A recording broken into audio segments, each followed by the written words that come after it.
I find this incredibly creepy. There's the High Priestess. Look at that.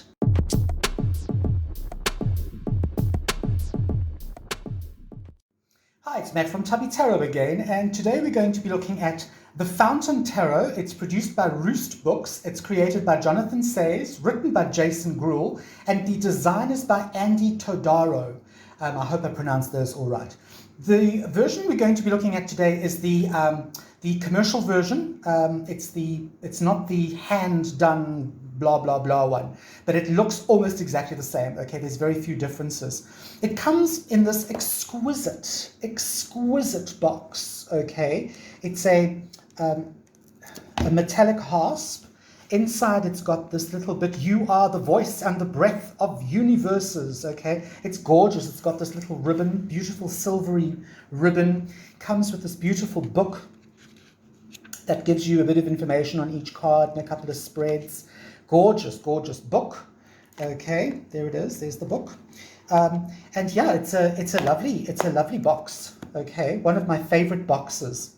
Now the deck itself comes gilded in silver, which is beautiful. Okay, absolutely gorgeous. The back of the card looks like that. It almost looks like glass, okay, like glass work. Okay, really beautiful.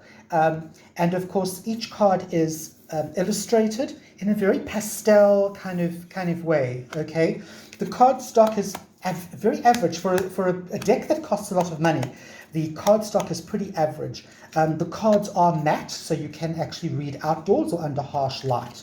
Okay, and it's a standard size tarot deck. Okay, so let's pop that aside and let's go through the majors. Okay.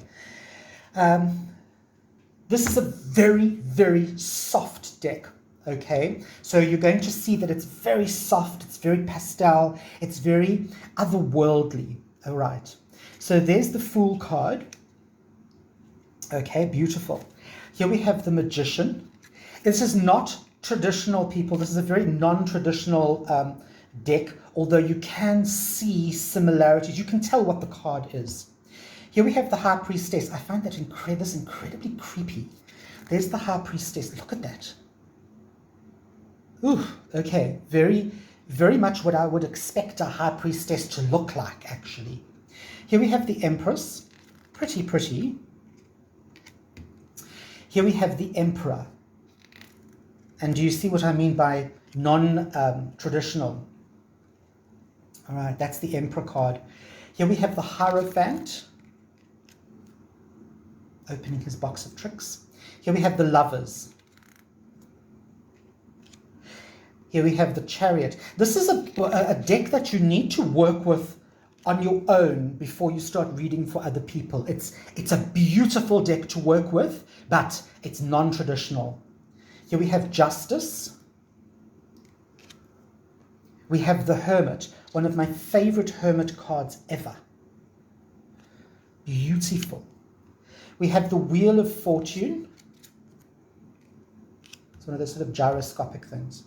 We have Strength. We have the Hanged Man. Very interesting. The Hanged Man. Absolutely love this Death card. You can barely see what's happening there, but it's just, that is a Death card. I mean, that's just awesome. We have Temperance. We have the Devil card. Here we have the Tower, very abstract. We have the Star. Beautiful Moon card. Look at the moon. Isn't that exquisite? Moon. This is the only card I don't like, is the Sun card. It just doesn't fit in here. It's just a bit cartoony. But it's also pretty. Here we have Judgment. We have the World. And then we have a extra card called the Fountain card. And you can see it's got the sign of infinity there. All right, beautiful abstract. Almost like the Big Bang. Okay, so that is the Fountain Tarot.